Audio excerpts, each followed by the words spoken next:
Hey, I keep saying things like there's 7 markers to a praying church, and people say, well, let's just pray.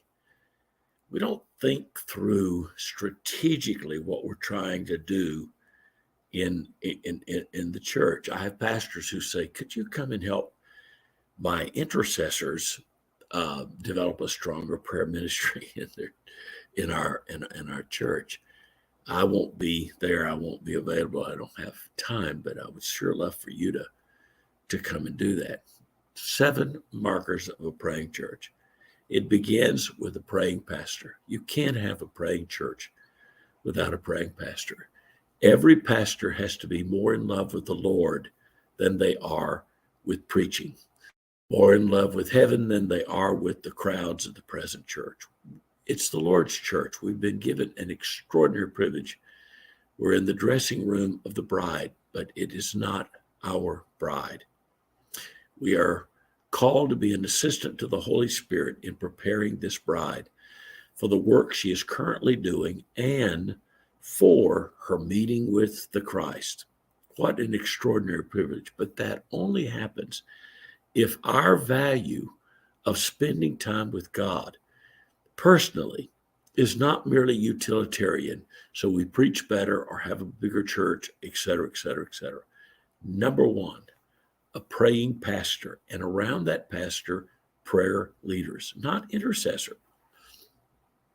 That is, not exclusively intercessory prayer leaders, but prayer leaders for the church, not a prayer leader, because what you're trying to do is much more complex than one person can lead. The second thing that you need is at home daily transformational prayer. The family altar. Only 49% of people pray together in their homes. The third thing you need is a pervasive prayer movement at the church. Uh, Typically, 5 prayer groups for every 100 people in the church, and a prayer meeting for the congregation that the pastor leads, and a prayer support team for every ministry in your church. The fourth thing you need is identified, trained, directed, debriefed intercessors, healthy intercessors. The fifth thing you need is an external missional focus. You want to connect prayer and evangelism. You want to connect intercessors in your church to evangelists, personal evangelists. And that's about 5% of your congregation that you want to get connected. The sixth thing, you have to do ongoing teaching and training. There should never be a time when you're not teaching a class on prayer. Check out resources at Project Pray website, Project Pray Publications. Whole kits, everything you need to teach on prayer.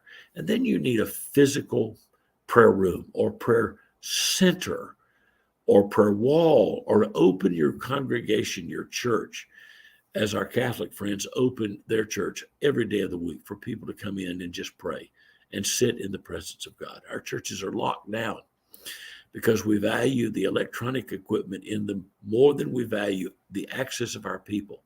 It seems foreign to us to go to the church and pray when there isn't a service, an organized service. The church should be a house of prayer. You'll notice here the first 3, the praying pastor, the prayer leader, the at-home prayer, the prayer meeting at church, that's your beginning point. Don't do anything the first year except those 3. And then the heart of this is at-home prayer, at church prayer, at-home prayer. Those are the 2 great blessings. Genesis, it creates the home.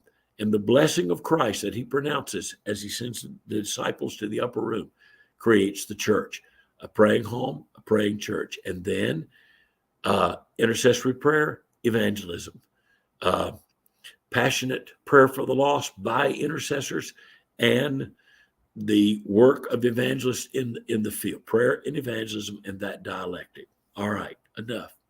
Hey, this is Doug Small, thought for the day about the 7 markers of a praying church.